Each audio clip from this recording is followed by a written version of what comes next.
Γεια σας φίλοι μου. Χαίρομαι πολύ που βρισκόμαστε και πάλι εδώ στο κανάλι. Είμαστε και επίσημα στο 2026, οπότε θέλω και εγώ με τη σειρά μου να σας ευχηθώ μια λαμπερή χρονιά, γεμάτη ηρεμία, ισορροπία και δημιουργία. Ας προσπαθήσουμε αυτή τη νέα χρονιά να εστιάσουμε όλοι λίγο περισσότερο στην προσωπική μας εξέλιξη, αλλά και στην προσφορά. Το σημερινό βίντεο έχει τίτλο «Η αυτοπεποίθηση».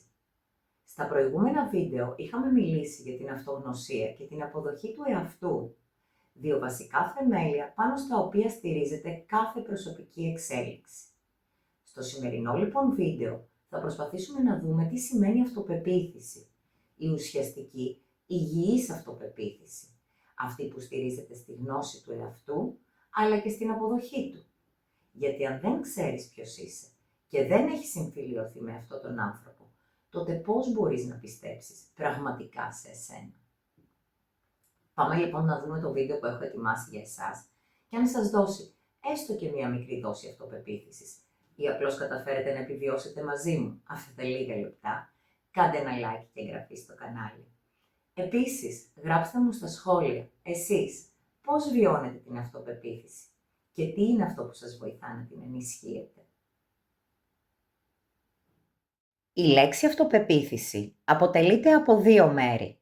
Αυτό που σημαίνει ο ίδιος, ο εαυτός μου, και πεποίθηση που σημαίνει πίστη, βεβαιότητα, εμπιστοσύνη. Άρα αυτοπεποίθηση σημαίνει να έχω πίστη στον εαυτό μου. Η αυτοπεποίθηση δεν είναι κάτι που έχω ή δεν έχω. Είναι μία δεξιότητα. Κάτι που χτίζεται, εξελίσσεται και χρειάζεται εξάσκηση. Όπως πηγαίνουμε στο γυμναστήριο για να δυναμώσουμε το σώμα μας, έτσι χρειάζεται να γυμνάζουμε το μυαλό και την ψυχή μας για να δυναμώσουμε την εμπιστοσύνη που έχουμε στον εαυτό μας. Η αυτοπεποίθηση είναι το επόμενο βήμα μετά την αυτογνωσία και την αποδοχή του εαυτού μας. Όταν γνωρίζεις ποιος είσαι, τις δυνατότητές σου, τις αδυναμίες σου, τα όρια σου, τότε η εμπιστοσύνη στον εαυτό σου αρχίζει να ανθίζει. Η αυτοπεποίθηση δεν είναι απλώς μία λέξη. Είναι στάση ζωής. Είναι ήρεμη δύναμη που μας κάνει να πιστεύουμε ότι μπορούμε να τα καταφέρουμε, χωρίς έπαρση, χωρίς ψευδαισθήσεις. Είναι η πίστη πως μέσα στα όρια μας μπορούμε να δράσουμε, να δημιουργήσουμε, να προχωρήσουμε. Είναι πολύ σημαντικό να ξεχωρίσουμε την αυτοπεποίθηση από την έπαρση. Ο άνθρωπος με έπαρση δεν εμπιστεύεται πραγματικά τον εαυτό του. Γι' αυτό χρειάζεται συνεχώς να αποδεικνύει, να φαίνεται και να κυριαρχεί. Ενώ ο άνθρωπος με αληθινή αυτοπεποίθηση είναι ήρεμος, ισορροπημένος και δημιουργικός. Δεν τον νοιάζει ο ανταγωνισμός. Τον ενδιαφέρει η εξέλιξη και η προσφορά. Στον αντίποδα της έπαρσης υπάρχει αυτοαμφισβήτηση.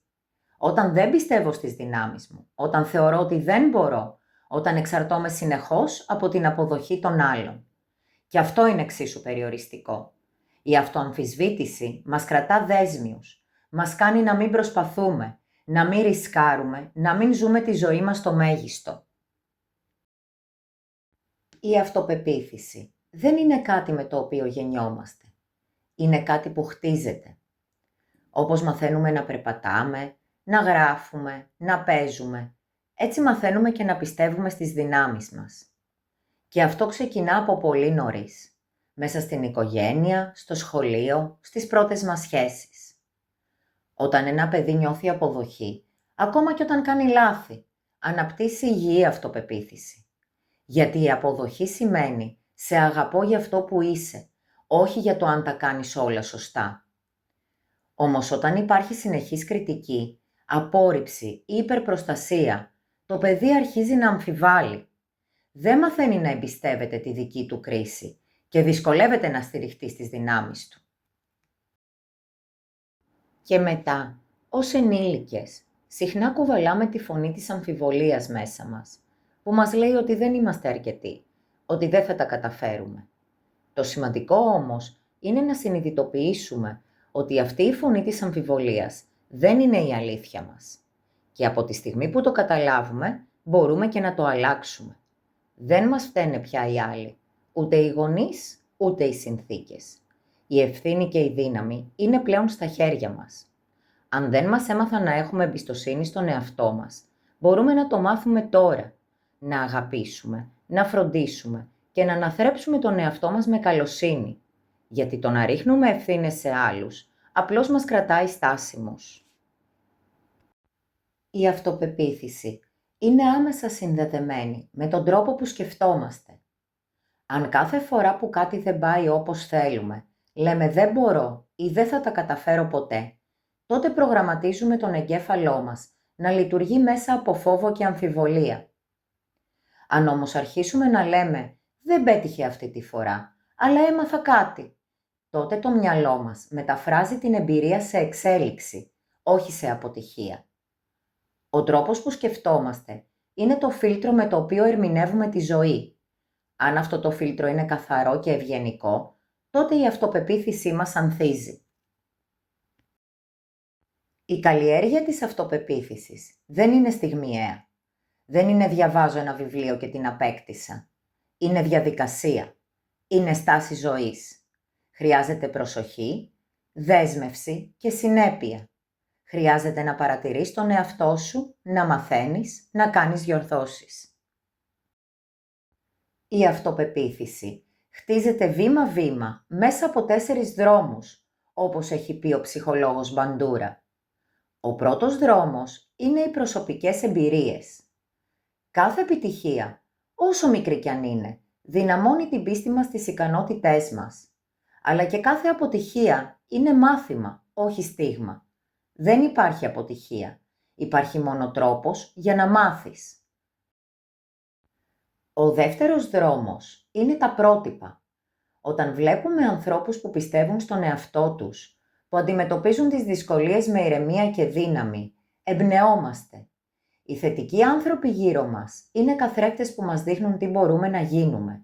Αλλά προσοχή, άλλο είναι να εμπνέομαι και άλλο να αντιγράφω. Η μίμηση δεν φέρνει αυτοπεποίθηση. Η έμπνευση όμως μπορεί να γίνει κίνητρο για τη δική μας πορεία. Ο τρίτος δρόμος είναι οι ιστορίες που ακούμε. Οι αφηγήσεις ανθρώπων που νίκησαν δυσκολίες μπορούν να γίνουν οδηγοί ζωής. Από τους μύθους της αρχαιότητας μέχρι τους σύγχρονους ήρωες των Special Olympics, όλοι μας θυμίζουν πως το σώμα μας μπορεί να έχει όρια, αλλά το πνεύμα ποτέ.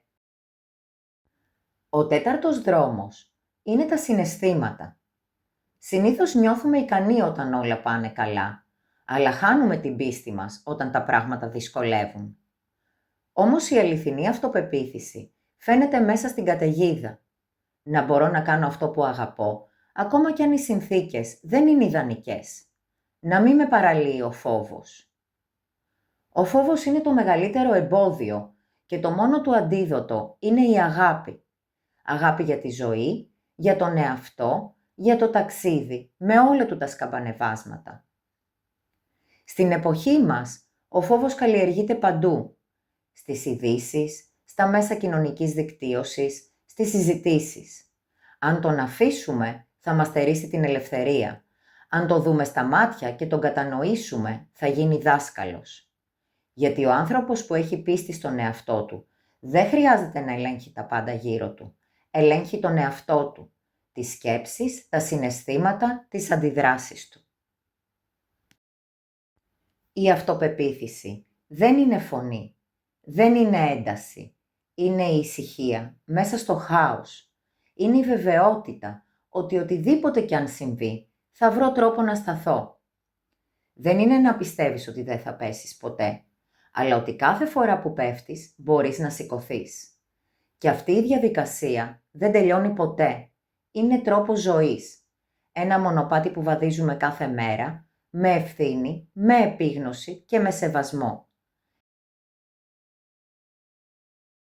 Ας πάμε να δούμε μερικά πρακτικά βήματα για το πώς μπορούμε να ενισχύσουμε την αυτοπεποίθησή μας. 1. Εντόπισε τι σου μειώνει την αυτοπεποίθηση. Κάτσε ήρεμα και σκέψου. Ποιες καταστάσεις ή ποιοι άνθρωποι σε κάνουν να νιώθεις μικρός, ανεπαρκής ή ανασφαλής. Μπορεί να είναι η συμπεριφορά ενός προϊσταμένου, ενός φίλου ή ακόμα και οι δικές σου απαιτήσεις. Αναρωτήσου, τι σε ενοχλεί πραγματικά εδώ, ποιο φόβο αγγίζει μέσα σου. Μόνο όταν εντοπίσεις τη ρίζα μπορείς να την αλλάξεις. Η επίγνωση είναι πάντα το πρώτο βήμα της αλλαγής. 2. Αντικατέστησε τις δυσλειτουργικές σκέψεις. Κάθε φορά που πιάνεις τον εαυτό σου να λέει «Δεν μπορώ, με πήραν τα χρόνια, δεν είμαι ικανός», σταμάτα και ρώτα. Είναι αλήθεια αυτό ή μία παλιά πεποίθηση που με κρατά πίσω? Πολλές φορές οι σκέψεις μας δεν βασίζονται στην πραγματικότητα, αλλά σε φόβους ή εμπειρίες του παρελθόντος. Μάθε να τις αμφισβητείς και αν χρειαστεί, γράψτες και αντικατέστησέ τες με πιο υγιείς, ρεαλιστικές φράσεις. 3. Επικεντρώσου στις δυνάμεις σου. Πριν μπορέσεις να ενισχύσεις τις δυνάμεις σου, πρέπει πρώτα να τις γνωρίζεις. Πάρε λίγο χρόνο και γράψε όλα όσα κάνεις καλά, από τα πιο απλά μέχρι τα πιο σύνθετα. 4. Θυμήσου τις επιτυχίες σου. Φέρε στο μυαλό σου όλες τις φορές που πέτυχες κάτι, μικρό ή μεγάλο, από μια δύσκολη στιγμή που διαχειρίστηκες, μέχρι ένα προσωπικό ή επαγγελματικό επίτευγμα. Αναλογήσου τι σε δίδαξε κάθε εμπειρία. 5. Μην φοβάσαι την αποτυχία. Ο φόβος είναι ίσως ο μεγαλύτερος αντίπαλος της αυτοπεποίθησης. Κι όμως δεν είναι εχθρός, είναι οδηγός. Οτιδήποτε σε φοβίζει, συνήθως δείχνει εκεί που έχεις κάτι να μάθεις. Αποτυχία δεν σημαίνει δεν άξιζα. Σημαίνει δοκίμασα, έμαθα, προχωρώ διαφορετικά. 6. Άσε πίσω τις ενοχές και την ντροπή. Όλοι κάνουμε λάθη. Το να νιώθεις άσχημα για κάτι είναι ανθρώπινο, αλλά το να πνίγεσαι από ενοχές δεν σε βοηθάει να προχωρήσεις. 7. Μίλα με τον εαυτό σου. Πολλοί το υποτιμούν, αλλά η εσωτερική συζήτηση είναι πανίσχυρο εργαλείο. Κάτσε ήσυχα και ρώτα τον εαυτό σου. Πώς νιώθω σήμερα? Τι χρειάζομαι? Θα ανακαλύψεις σκέψεις που σε σαμποτάρουν, αλλά και απαντήσεις που έχεις ήδη μέσα σου. Μίλα στον εαυτό σου με καλοσύνη. Αντικατέστησε τις φωνές της κριτικής με φωνές ενθάρρυνσης. Η γλώσσα που χρησιμοποιούμε καθορίζει την νοοτροπία μας και αυτή με τη σειρά της καθορίζει τη στάση ζωής μας. 8. Αξιολόγησε, μην κρίνεις τον εαυτό σου. Υπάρχει μεγάλη διαφορά ανάμεσα στο κρίνω και στο αξιολογώ. Η κρίση σε μειώνει, η αξιολόγηση σε βοηθά να αναπτυχθείς. Δες τη ζωή σου σαν σύνολο, την οικογένεια, την εργασία, τις σχέσεις, τα όνειρά σου. Ρώτα τον εαυτό σου. Πού είμαι ευχαριστημένος? Πού έχω μείνει πίσω? Τι μπορώ να αλλάξω? Μέσα από αυτή τη διαδικασία θα αρχίσεις να νιώθεις πιο συνειδητός και πιο υπεύθυνος για τη ζωή σου. 9. Μη συγκρίνεις τη διαδρομή σου. Η σύγκριση είναι ο πιο ύπουλος εχθρός της αυτοπεποίθησης. Πάντα θα υπάρχει κάποιος καλύτερος σε κάτι, αλλά κανείς δεν είναι εσύ. Ο καθένας έχει διαφορετική ιστορία, διαφορετικές ευκαιρίες, διαφορετικές μάχες. Δεν χρειάζεται να είσαι καλύτερος από κανέναν άλλον.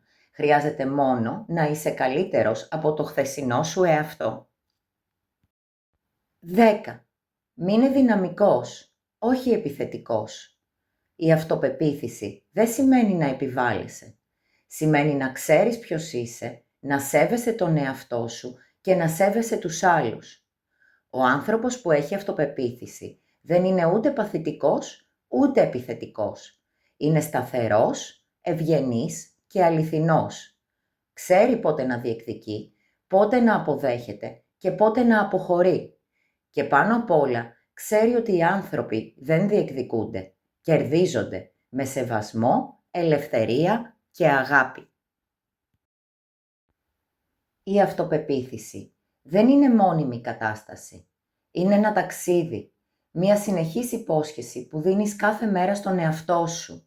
Θα προσπαθήσω ξανά, θα πιστέψω περισσότερο σε μένα. Δεν σημαίνει να είσαι πάντα σίγουρος. Σημαίνει να προχωράς, ακόμα και όταν αμφιβάλλεις. Η αυτοπεποίθηση δεν φαίνεται στα λόγια, φαίνεται στις πράξεις. Στις στιγμές που επέλεξες να σταθείς όρθιος αντί να παραιτηθείς. Και στο τέλος της μέρας δεν έχει σημασία πόσο μακριά έφτασες, αλλά ότι συνέχισες να πιστεύεις. Γιατί η αληθινή αυτοπεποίθηση δεν είναι να αποδεικνύεις ποιος είσαι, είναι να θυμάσαι ποιος είσαι.